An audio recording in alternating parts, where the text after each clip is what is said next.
خدائے بزرگ و برتر اور آقائے دو جہاں صلی اللہ علیہ وآلہ وسلم کا پسندیدہ شہر مکہ مکرمہ۔ وطبت مكانا وطبت مكانا الشوق لمكة نادانا وهواها قد بث الأشجانا روئے زمین پر اللہ کی عبادت کے لیے بنایا جانے والا پہلا گھر کعبہ بھی اسی سرزمین مکہ پر وجود میں آیا۔ یا مکہ یا حرما اشجانا، جس کی پہلی تعمیر کی کڑیاں حضرت آدم علیہ السلام سے ملتی ہیں، اور اسی قدیم گھر کی وجہ سے اس خطے کو حرم کا درجہ ملا۔ یا مکہ تو یا نور الدنیا ومنارة اہداء علیا۔ اس مقدس شہر میں ہر شے کو امن و امان حاصل ہے۔ النور الوجدان ليضيء الوجدان۔ قرآن حکیم فرقان حمید میں ارشاد ہے، جو شخص اس حرم میں داخل ہوا امن والا ہے۔ نلت عزا وطبت مكانا وطبت مكانا مدينا بنورك مديا وإذا جئناك اگر مکہ کے نام کے حوالے سے تاریخی حوالوں میں جھانکا جائے تو ہمیں معلوم ہوتا ہے کہ معروف مورخ ابن خلدون کے مطابق مکہ پہلے بکہ کے نام سے جانا جاتا تھا، تاہم مورخین کے درمیان اس امر پر اختلاف ہے۔ وطبت مكانا ابراہیم النخعی نے بکہ کو کعبہ اور مکہ کو شہر سے منسوب کیا، جبکہ امام زہری بھی اسی کے حامی ہیں۔ ما بين رحاب وتناجي الله على باب۔ مجاہد رحیم اللہ کا کہنا ہے کہ بکہ میں استعمال ہونے والا بے دونوں کی آوازوں کے درمیان قربت کے باعث بعد ازاں میم میں تبدیل ہو گیا۔ مکہ کو ام القریٰ کے نام سے بھی جانا جاتا ہے۔ يا مكة يا حرم انگریزی زبان میں مکہ کا لفظ کسی بھی خاص شعبے یا گروہ کے مرکزی مقام کے لیے استعمال ہوتا ہے۔ وطبت مكانا وطبت مكانا 1980 کی دہائی میں حکومت سعودی عرب نے شہر کا انگریزی نام مکہ سے بدل کر مکہ کر دیا۔ إنك فضمينا فطواف البيت۔ قرآن مجید میں مکے کو ببکۃ المبارکہ کے نام سے مخاطب کیا گیا ہے، اور مورخین یہی لکھتے ہیں کہ مکہ معظمہ کا پرانا نام بکہ تھا، اور جو کہ آہستہ آہستہ تبدیل ہوتے ہوتے مکہ میں تبدیل ہو گیا۔ یقیناً مکہ معظمہ وہ شہر ہے کہ جس کی عظمتوں پر ہماری جانیں قربان ہو جائیں، کہ اس لیے کہ اس میں اللہ کا گھر یعنی خانہ کعبہ موجود ہے، اور آج پوری دنیا سے مسلمانوں کی یہ تمنا ہوا کرتی ہے کہ وہ اپنے گھروں سے نکلے جوق در جوق اللہ کے گھر خانہ کعبہ جائیں، اور خانہ کعبہ میں جا کر مکہ معظمہ کے جیسے عظیم شہر میں جا کر خانہ کعبہ کی زیارت کریں۔ وطبت مكانا مدينا بنورك مديا وإذا جئناك فضمينا۔ یہ شہر اسلام کا مقدس ترین شہر ہے، کیونکہ روئے زمین پر مقدس ترین مقام بیت اللہ یہیں موجود ہے، اور تمام مسلمانوں پر زندگی میں کم از کم ایک مرتبہ بیت اللہ کا حج کرنا فرض ہے۔ والمؤمنين يسمو بغلاك۔ اللہ عز و جل نے قرآن حکیم میں ارشاد فرمایا ہے، ان اول بیت وضع للناس للذی ببکۃ مبارکا وہدی للعالمین۔ اس آیہ کریمہ میں اللہ تعالیٰ نے فرمایا ہے کہ انسانوں کے لیے جو پہلا گھر اللہ عز و جل کی عبادت کے لیے مختص کیا گیا وہ کعبہ مکرمہ تھا۔ اس حوالے سے خانہ کعبہ کا تعلق حضرت آدم علیہ السلام سے ملتا ہے۔ حضرت آدم علیہ السلام نے اللہ کی عبادت کے لیے زمین پر جو سب سے پہلا گھر تعمیر کیا وہ خانہ کعبہ تھا۔ اس کے بعد حضرت نوح علیہ السلام کے زمانے تک خانہ کعبہ انسانوں کی عبادت کا مرکز رہا۔ دنیا بھر سے مسلمان، دنیا بھر سے انسان یہاں پہ اللہ عز و جل کی عبادت کے لیے اور حضرت آدم علیہ السلام کے بنائے ہوئے گھر کو دیکھنے کے لیے آتے رہتے تھے۔ پھر نوح علیہ السلام کے زمانے میں خانہ کعبہ کی عمارت منہدم ہو گئی۔ اس کے بعد ہزاروں سال کے بعد حضرت ابراہیم علیہ السلام نے خانہ کعبہ کی تعمیر فرمائی۔ اس حوالے سے قرآن حکیم میں سورہ بقرہ میں حضرت ابراہیم علیہ السلام کی تعمیر کا ذکر ملتا ہے، جس میں حضرت ابراہیم علیہ السلام نے اپنے بیٹے حضرت اسماعیل علیہ السلام کے ساتھ مل کر خانہ کعبہ کی دیواریں بلند کی۔ نلت عزا وطبت مكانا وطبت مكانا مکہ اسلام کا مقدس ترین شہر۔ شہر کی آبادی سن 2004 کے مطابق 12,94,167 ہے۔ يا مكة يا مكة مکہ جدہ سے 73 کلومیٹر دور وادی فاران میں سطح سمندر سے 277 میٹر بلندی پر واقع ہے۔ یہ بحیرہ احمر سے 80 کلومیٹر کے فاصلے پر ہے۔ لو رحلت ابتدا سے ہی کاروبار اور تجارت کے حوالے سے اسے ہمیشہ ایک خاص مقام حاصل رہا ہے۔ گو کہ قریش صرف مکہ کی حدود میں تجارت کرتے تھے، تاہم ہاشم بن عبد مناف نے مکہ کے اطراف کے ساتھ تجارت کی بنیاد رکھی۔ الركب وخلانا انہوں نے اپنے بھائیوں عبد شمس اور نوفل کے ساتھ مل کر شام، عراق اور حبشہ کے حکمرانوں سے ان کی سرزمینوں پر تجارت کی اجازت حاصل کی تھی، اور یوں مکہ اہم تجارتی مرکز میں بدل گیا۔ انصار وخلانا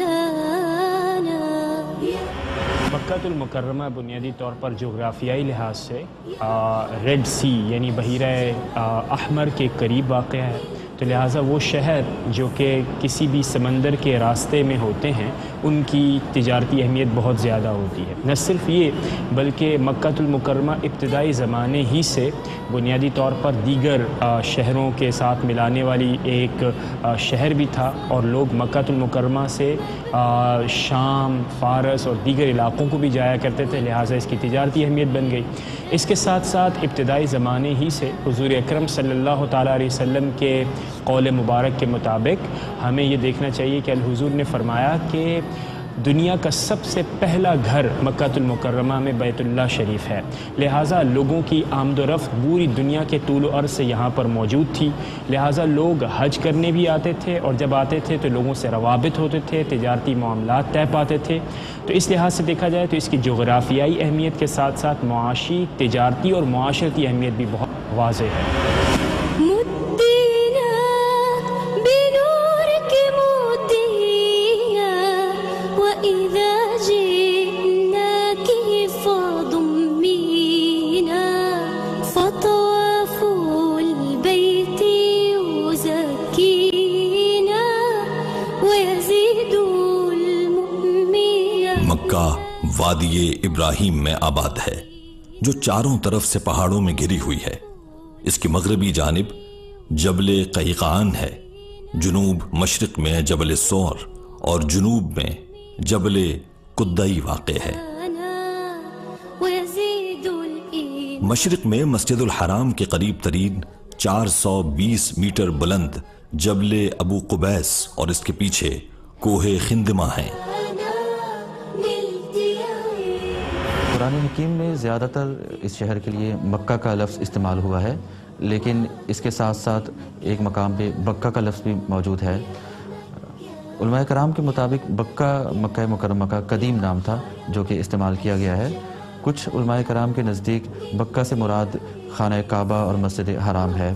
اس کے علاوہ مکہ مکرمہ کو ام القریٰ اور بلدن آمنہ کے الفاظ سے بھی قرآن میں ذکر کیا گیا ہے۔ اسے امن و آشتی کا شہر قرار دیا گیا ہے۔ مكانا يا مکہ مکرمہ کے شمال مغرب میں جبل الحجون واقع ہے۔ جس کی کدا نامی گھاٹی کی طرف سے نبی اکرم صلی اللہ علیہ وآلہ وسلم فتح مکہ کے وقت شہر میں داخل ہوئے۔ وطبت مكانا الشوق شمال مشرق میں جبل ہرا سطح سمندر سے 642 میٹر بلند ہے، جبکہ جبل سور کی بلندی 728 میٹر ہے، جو مسجد الحرام سے 4.123 کلومیٹر کے فاصلے پر ہے۔ جبل ہرا کی اہمیت کو جاننے کے لیے ضروری یہ ہے کہ حضور اکرم صلی اللہ تعالیٰ علیہ وسلم جب آپ 35 سال کے ہوئے تو آپ نے اپنا اکثر وقت جبل ہرا میں غار کے اندر، جسے غار ہرا کے نام سے جانا جاتا ہے، وہاں پر اپنا وقت گزارنا شروع کیا، اور بالآخر جب آپ کی عمر 40 سال کی ہوئی تو اللہ رب العزت کی پہلی وحی جو کہ حضور اکرم صلی اللہ تعالیٰ علیہ وسلم کے قتل اطہر پر نازل ہوئی، وہ بھی یہیں پر نازل ہوئی۔ اس کے ساتھ ساتھ اس کی جو دوسری اسلامی اور تاریخی اہمیت ہے وہ یہ ہے کہ جب 8ویں ہجری میں حضور اکرم صلی اللہ تعالیٰ علیہ وسلم اپنے صحابہ کے ہمراہ مکہ شہر کو فتح کرنے کے لیے تشریف لائے تو وہ بھی اسی پہاڑ کے قریب سے تشریف لائے۔ تو یہ دو خاص اہمیتیں ہیں جو کہ جبل ہرا کے ساتھ منسوب ہیں۔ ليضيء النور الوجدان، ليضيء الوجدان. يا مكة يا مكة يا حرما أشجانا، نلت عزا وطبت مكانا.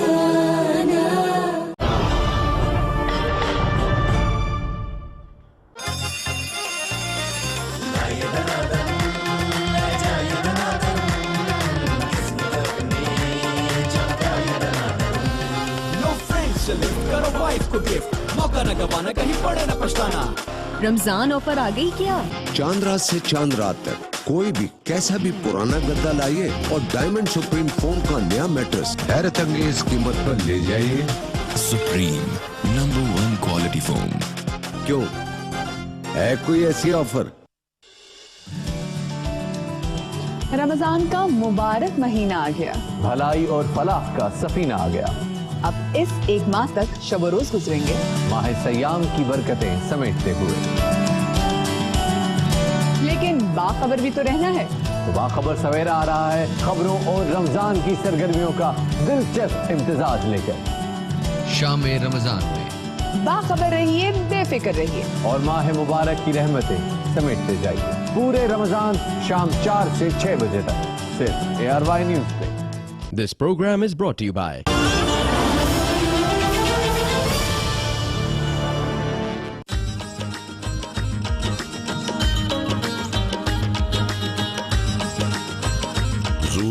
نبی کریم صلی اللہ علیہ وآلہ وسلم نے ارشاد فرمایا، جو بری بات کہنا اور اس پر عمل کرنا نہ چھوڑے تو اس کے بھوکا پیاسا رہنے کی اللہ رب العزت کو کچھ حاجت نہیں ہے۔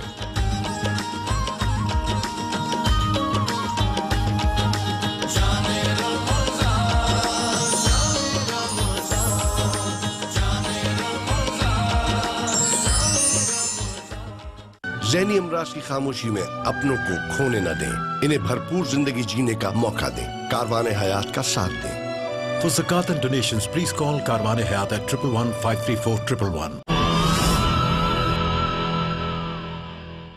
يا مكة يا مكة يا حرما أشجانا، نلت عزا وطبت مكانا، وطبت مكانا. مکہ کی آبادی پہاڑوں کے درمیان ہلال کی شکل میں لمبائی کے رخ پھیلی ہوئی ہے۔ وادی مکہ کے جنوبی علاقے کو بطحا قریش یا صرف بطحا کہا جاتا ہے۔ وطبت مكانا. حرم سے نیچے کی نشیبی آبادی مسفلہ کہلاتی ہے اور بالائی علاقے کو معلات یا المعلہ کہا جاتا ہے۔ یہیں مکہ کا تاریخی قبرستان ہے جس میں ام المومنین